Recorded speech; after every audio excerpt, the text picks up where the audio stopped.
right now on WISN 12 News at 6. I just asked the Lord, Jesus, help me get out this apartment because it was very scary. An apartment building in flames on Christmas morning, the moment residents went from celebrating inside to rushing out of the building. Another round of drizzle heading our way tonight, how that could impact travel. What does $181,000 do for your guys' organization? A big Christmas Day gift for Milwaukee Street Angels, the Packers superfans spreading cheer and cash for the holidays. Plus, Santa stop at Children's Hospital, the special meaning behind the visit for a pair of his helpers. Leading the way with important local coverage. You're watching WISN 12 News at 6. Story tonight, an unsettling start to Christmas for dozens of residents in a Milwaukee apartment building. Presents scattered after a fire breaks out as people wake up to open their gifts. More than a dozen fire trucks responded to 60th and Cold Spring Road near the Milwaukee-Greenfield line. As 12 News' Imani Fleming reports, residents escaped through clouds of heavy smoke. I just asked the Lord, Jesus, help me get out this apartment because it was very scary. Never been in anything like this before, and it was very traumatic. Karen Martinez-Casper fighting back tears while describing the terrifying moment she realized there was a fire in her apartment building Thursday morning. She was getting ready to celebrate Christmas at her daughter's when she heard a beeping sound down the hall. And so I thought, oh, well, somebody was cooking and maybe a smoke alarm was going off. But then I heard a man yelling and screaming, it's a fire, get out, get out. And I just grabbed what I could and I ran out the door. Firefighters finding heavy fire in one unit when they got there. I'm on scene of your apartment fire. We do have a working fire. We have several victims hanging out a window. Battalion will be in command. Martinez-Casper eventually finding a safe way out, the relief she felt surpassing her fears. And that was so amazingly great to see all the people out and my neighbors. The woman inside the unit where fire broke out left unharmed after she evacuated herself. She was evaluated by a med unit, and that's about all I know for now.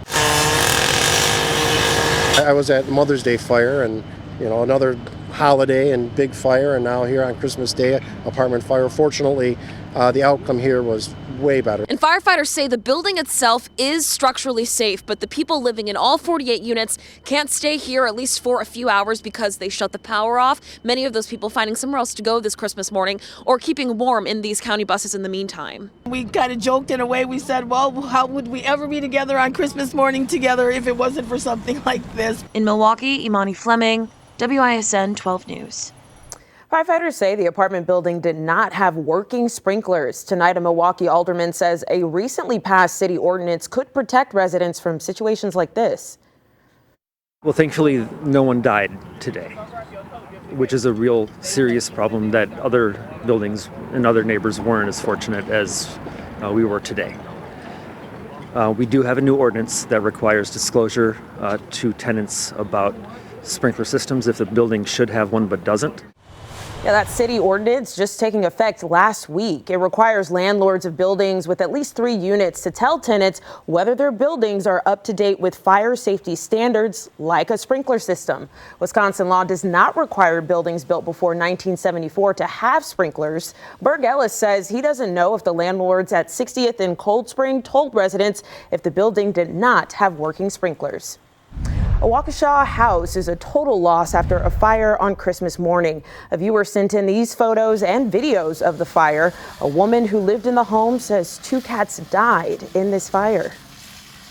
Turned around because upstairs wasn't as bad and the alarms were going off. So, things were working. It just went nuts. Medics took one person to a hospital, but they are expected to survive. No word yet on what caused this fire. We have a link to a GoFundMe page for the owner of this home. That's on WISN.com in this story.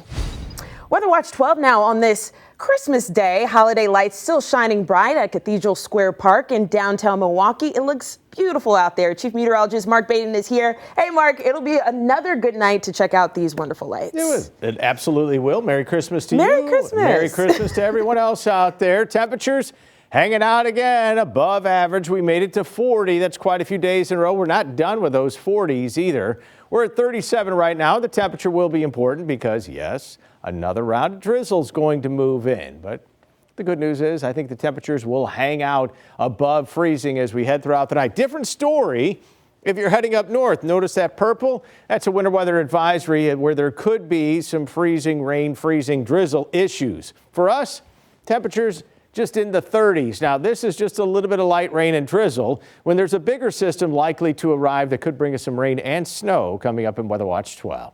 All right, thanks so much, Mark. You can stay on top of the forecast with the 12 News mobile app. Customize alerts where you live. New at 6, a violent crash in Milwaukee's Capitol Heights neighborhood. Our crew saw 3 cars with major damage near 68th and Febrance. All 3 cars appeared to be burned.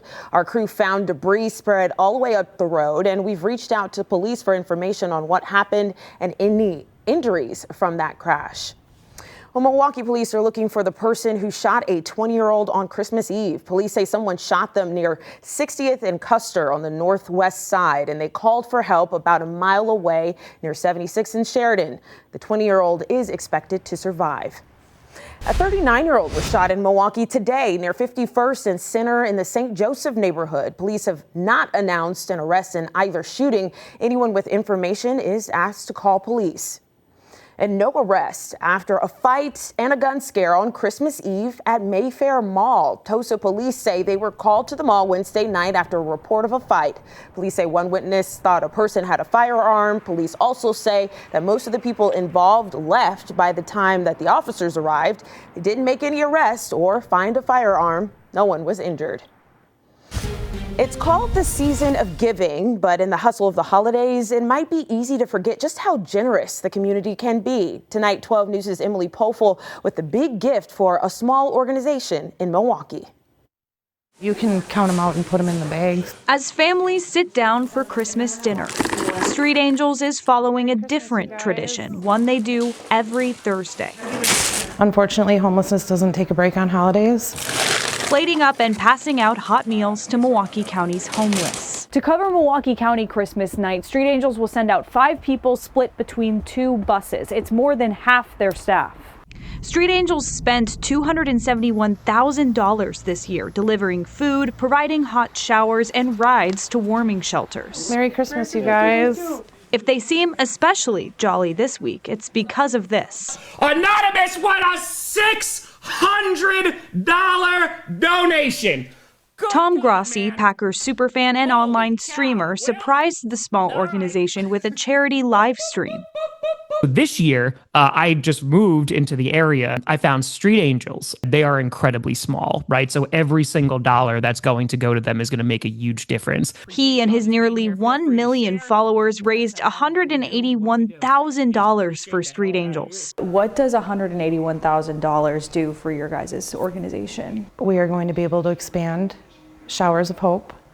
We are going to be able to get outside of Milwaukee County. We're going to be able to hire positions that have been on our wish list for 2 or 3 years.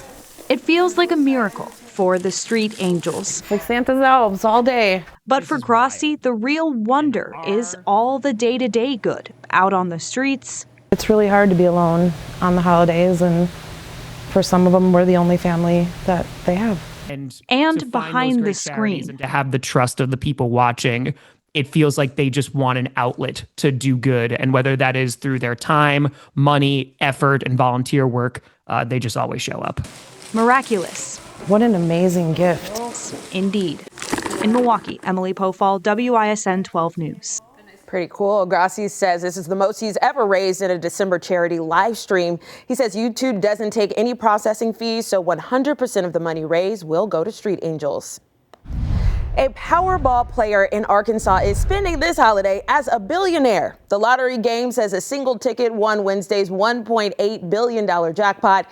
It ends a 3-month stretch without someone winning the game's top prize. It's the first time someone won a Powerball jackpot on Christmas Eve since 2011. Merry Christmas to him. It's the second biggest lottery win in U.S. history. The biggest was just over $2 billion in November of 2022. More backlash tonight over the Justice Department saying it needs a few more weeks to release all of the Jeffrey Epstein files. They say they've uncovered more than 1 million files related to the convicted sex offender's case. Here's ABC News' Selena Wang. And this was really a surprise announcement from the Justice Department, saying they've uncovered more than 1 million additional documents potentially related to convicted sex offender Jeffrey Epstein. They say because of the sheer volume, it could take another few weeks to process and release these files. They say lawyers are working around the clock to make sure the documents are properly redacted in order to protect the victims. But that explanation, it's not easing the outrage on Capitol Hill. Democrats claim the DOJ is breaking the law by missing last week's deadline to release all the files. Sources previously told us that the DOJ has upwards of 1 million documents related to Epstein. So far, only about 100,000 have been made public. Senate Minority Leader Chuck Schumer is putting it this way, posting, quote, "A Christmas Eve news dump of 1 million more files only proves what we already know. Trump is engaged in a massive cover-up." But look, this is a striking announcement from the Justice Department, given that months ago, Trump officials had already claimed that they had done a comprehensive review of all Epstein-related files. But look, the DOJ, they are still insisting here that everything will eventually be released in compliance with the law. All right, ABC, Selena Wang reporting. You can find a link to all of the Department of Justice's Epstein's files releases right now on the 12 News app. Just search Epstein. It has been a mild stretch around here. 4 days in a row in the 40s mark. We know this won't last forever. It won't. When to expect a strong cold front that brings our temperatures at least 20 degrees colder. Plus, Santa's special visit in Wauwatosa with those who need it. The holiday cheer the most. The city of Milwaukee is also already gearing up to pick up your Christmas tree. How you can guarantee it gets taken on the curb.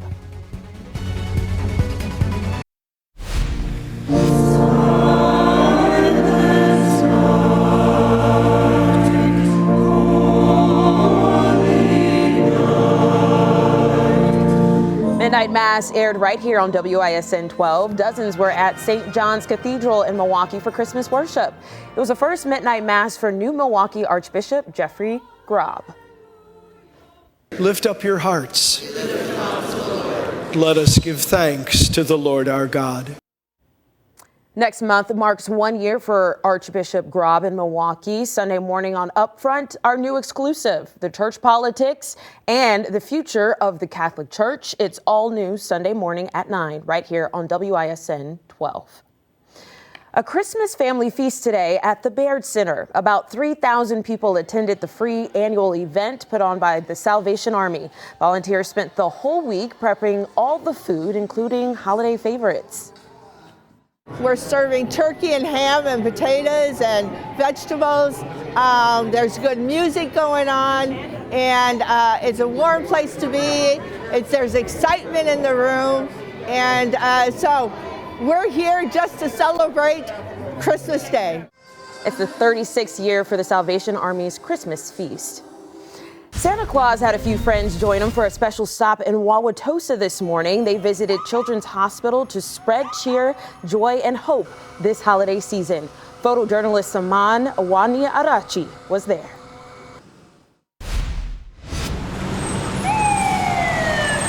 This started about 8 years ago when my son actually had cancer. We were away from family during the holidays. So we wanted to bring Santa and all his superheroes to the children who are still here stuck at the hospital. Merry Christmas! So we do that by bringing them up in the buckets so they can get up close to the children and wave to them through the window.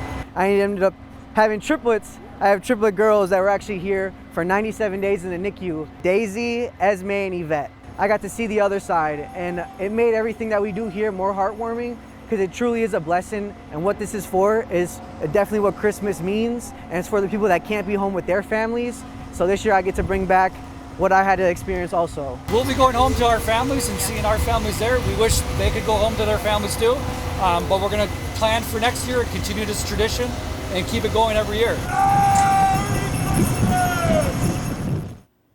Great package and story. This was the 8th annual event. It was made possible by the Milwaukee, St. Francis, and Wauwatosa fire departments. Milwaukee crews will begin collecting Christmas trees tomorrow. You can leave your tree at your regular garbage collection spot. But remember, trees can't have decorations or be attached to a stand. Crews also do not want the trees to be bagged. So you do have to request tree collection. You could do that online or by calling the city. That number is 414-286-2489. We posted the online form on WISN.com/links. A little rain in the forecast tonight and another chance on Sunday. Mark, Sunday's rain could change the snow. Yeah, so there's kind of a lot going on. Here's the thing. 4 days in a row in the 40s. We're not done with that just yet. We'll still get that again tomorrow and Saturday and Sunday. But Sunday, which we'll get to, is the day that's got a little more of our attention because we may be dealing with some travel issues. For tonight, at least around here, we should be fine. A little bit of drizzle. Timing's pretty much midnight to 8 a.m. for your Friday morning. Temperatures stay above freezing here, but travel impacts in central Wisconsin where there could be a little bit of freezing drizzle, light freezing rain. Now we jump ahead to Sunday. It's going to be in the 40s to start the day, and then it's going to end way colder. Looks like rain for a good majority of this, and then changing over, at least the possibility, to snow. And so we could see some impacts as we head into Sunday night. This is for tonight. Light rain, that rolls out of here. Still kind of hanging on at 6 a.m. Then tomorrow is just a cloudy day. Get used to clouds for tomorrow, clouds on Saturday. But for the most part, besides the very early morning hours for tomorrow, it's dry, so traveling again is going to be good. Now, if you're leaving tonight into tomorrow morning, I'd be ready for some slick spots if you're heading back up north. Now let's talk about the next system coming in here on Sunday. So originally it looked like the cold air would be here early enough that it would have kicked this down to the south, but that's not the case. And so we start out with what looks like rain and then possibly changing to snow. There's still a long way to go before we can fine tune this forecast enough to let you know exactly how it's going to play out. But I'd be ready for a mild start to the day on Sunday, and then we'll see the rain, and then we'll likely see cold enough air move in to change that rain over to snow. Again, that would be Sunday night. Then it's windy and cold on Monday. Morning mix in northern Wisconsin. Otherwise around here, we're fine. It's good for travel on Saturday. Sunday, rain to snow, so certainly could see some impacts. To Economowoc we go. The beautiful Christmas lights there in downtown. And we're all decked out for the holiday here on the Hone Bridge with the green and red. Beautiful picture there. Now, temperatures right now, you look and you're like, uh-oh, freezing temps. We're actually going to see these temps go up a little bit. All right. This does not look like Christmas Day. 65 in St. Louis, 77 degrees in Springfield. It was 71 in Denver today. Close to record highs in a lot of places. The first 15 days of the month was colder than average. Since then, we've been fairly mild, including the last 4 days where we've had a nice stretch of 40s. All right. We didn't add any snow. We didn't have a white Christmas. And a lot of you say, well, we always have white Christmases when I was a kid. This is the graphic to prove that that's not necessarily true. We have selective memories. So we always think that it was snowy on Christmas, even when it wasn't. Now, the 60s, 70s, and 80s were pretty snowy. Since then, our stretch of snowy white Christmases hasn't really happened. Drizzle for tomorrow early and then just cloudy skies. Saturday, temperatures hitting 43, cloudy day, and a chance of rain to snow. 45 early on Saturday, then temperatures will be going down in a hurry. A high of just 24 on Monday. Stays cool next week, maybe a little light snow as we head into Wednesday and Thursday. We'll keep a close eye on things for Sunday because, of course, that'll be a big travel day as well. Okay, sounds great. I love the snow receipts, letting people know. It's just not necessarily what we remember up here. Right. But we will enjoy these 40s. Thank you so much, Mark. All right, Pat is here with sports. Are Packers fans getting anything special for Christmas, Pat? There could be a ticket to the postseason underneath the tree. Stay tuned for an update on Green Bay potentially clinching their spot in the playoffs. Plus, Knicks fans are chanting this former Marquette star's name at Madison Square Garden. Find out why. Next in sports. Big 12 Sports, presented by Menards. The Packers waking up on Christmas morning in no rush to open presents, but rather patiently waiting to see the final NFL scores of the day. A Lions loss means a Packers playoff berth. Detroit struggling against the Vikings and undrafted rookie quarterback Mac Brosmer. Even if the Lions come back and win, Green Bay can still clinch this weekend with the victory against Baltimore. Let's take a look ahead to Saturday's matchup in Titletown. Jordan Love and Malik Willis are questionable. Both practiced on Thursday. Ravens QB Lamar Jackson is doubtful. It appears neither team knows who's playing quarterback for or against them. Head coach Matt LaFleur agreeing that it's a nightmare for a coach to prepare for, but seems to be at peace with it. It's a situation, so you just prepare the best you can and try to lay out a great plan for whoever's out there and go play. Clearly not amused by the injuries. Christmas Day is also known as the unofficial start of the NBA season. The holiday packed with marquee matchups, and as is tradition, the action on WISN 12. The Knicks and Cavs tipping off the festivities. Tyler Kolek looking like Santa Claus, stuffing the basket like a stocking with three-pointers and dropping dimes like presents underneath the tree. New York trailed by 17 in the fourth quarter when the former Marquette star led the charge. Kolek scoring 16 points with 9 assists, including on that go-ahead bucket. Knicks win 126-124, and the fans at MSG were chanting his name, and for good reason. The second-year guard is on a tear over his last 6 games. Since the NBA Cup championship, Kolek kept filling up the stat sheet like he did for the Golden Eagles. How about that? Milwaukee's very own shining on the biggest stage on Christmas Day. There you go. I like the dropping dimes like presents. That was great. It's the season of giving, and I'm giving it all here on WISN. Tim's dropping too, Mark. Yeah, heads up for a little drizzle later on tonight, but we should be okay. All right, thank you so much for watching, and Merry Christmas.